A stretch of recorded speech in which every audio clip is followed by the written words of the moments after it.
Sims PA, how's your shoulder? Yeah, it's been a sort of tough couple of months with it. When I was in Paris, I think after I came to Preston, I thought it would be sort of a short-term thing. It turned into a long time, and I'm still sort of doing all the rehab for it and making sure that it's okay. There was maybe a possibility after Winston-Salem that I might not be able to play this tournament, but looked after it really well and taking it day by day. And today I didn't feel it at all, so I was very, very happy. Yeah. Right. Your serve speed seemed to be kind of pretty level throughout the match. So presumably, you just forgot about it, did you, or were you sort of consciously trying to manage it? Yeah, I mean, I'm not going after it 100%. I'm sort of trying to hit my spots and use my my slices and try and get more consistency on my first serve. Luckily, I've got quite a big serve, so I can still hit it at sort of 125. I think a few times I looked at the speed, and it was still pretty high. So I didn't think about it too much, but I knew not to maybe go full throttle with my arm. Simon Campbell's Glasgow Herald said, Jack, well played. Did you? Was it a relief to win a match like that, given everything you've been through the last few months? Yeah, I mean, I think it's been a really difficult year for me, to be honest. Last year when I was here, I'd had a lot of matches under my belt. I had an amazing year last year. Felt very confident, and this year I've barely competed really. So it's been an extremely mentally challenging kind of year. My rankings dropped a fair bit, and I just haven't got that match exposure. But with all the training I've done, I've actually I've had a lot of opportunity to work on my body and work on my game, and I can honestly say that 12 months down the line, I do believe I'm a better tennis player, and I believe I'm mentally better than I was here last year. I felt very anxious about playing and how to deal with it, whereas this year I feel more complete. So I'm hoping that I can use this win and keep moving forward. Yes, Neil McClelland from the Daily Mirror. You played so well here last year. Does that sort of help when you're coming back here? And how careful are you going to be sort of your rehab tomorrow? Are you going to hit at all, or spend lots of time in the ice bath, or how are you going to look after yourself? Not too long in the ice bath. No, I think just a light hit tomorrow, and then prepare for the next day and make sure I recover well. Obviously last year, played really well here, and I felt like today I played really well too. So I've got to keep on working for each point. Whoever I play next will be a really tough opponent again. So look forward to it, and hopefully I can play better than I did today. Jonathan Draper, BBC Sport. You said that Jack's been mentally challenging over the past 12 months, and you spoke that he's been anxious and suffering anxiety. What sort of coping mechanisms have you used over the past 12 months to prepare yourself mentally?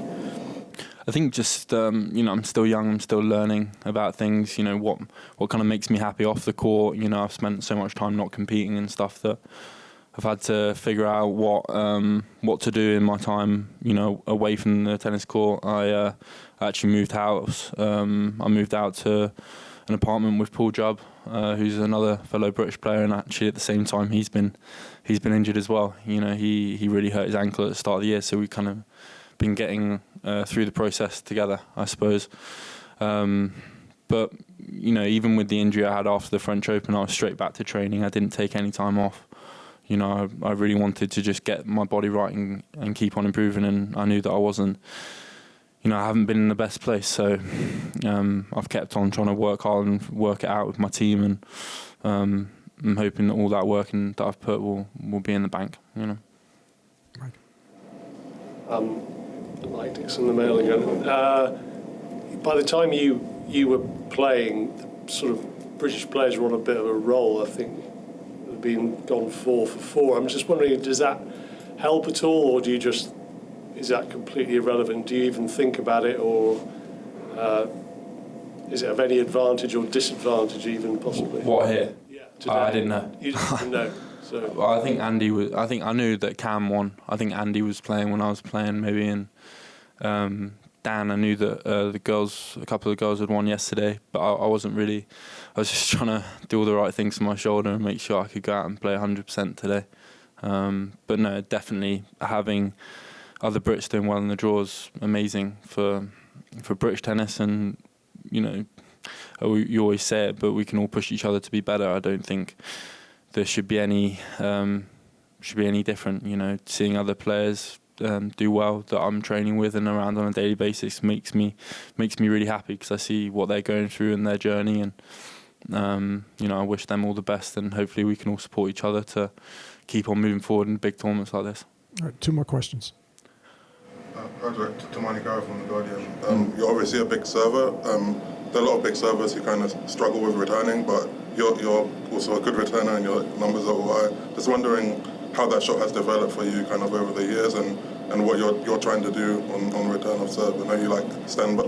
Well, today you were standing back quite a bit. Yeah, I mean, I felt good on my return. I've kind of, through not playing for a while, the last couple of weeks when I first came back onto the court, I wasn't quite splitting correctly. I was doing like the long jump when when they were playing with their first serve. So I've been really trying to work on my split and how sharp I am off the return. And yeah, when I feel like I've got a few matches under my belt, when I see the ball well and stuff, I feel like I'm able to get quite a lot of returns back in court, and staying in those return games is really important, because if you have got a big serve and if you're putting pressure through easy service games, then when you get those returns back in court, it's important to keep on making them play. Yeah. Last question, Simon. Jack, you're by a bit of a distance the youngest of all the Brits here. I was just wondering what the dynamic's like amongst you all. Do they tease you because you're younger? I mean, I know they've known you for a long time, but do you get on well with everybody? Yeah, I mean, I've always got on well with Cam, Andy, Dan. They all give me a bit of jip here and there. I went to Davis Cup in Colombia this year, and that was great to get to know, especially Cam and Dan better. Don't speak to them loads, because everyone here is in their own sort of zone with their teams and stuff. We're all trying to do the best to do as well as we can in the tournament. But no doubt those guys have been incredible role models for me and good support. When I'm around, they make me feel comfortable, especially on the tour, because you're in the locker rooms and you don't know many people. And as a young guy, feeling welcome is obviously quite nice. So, it's nice to be around great players like them, and they're still doing amazingly well. So, just very lucky to have them, I suppose.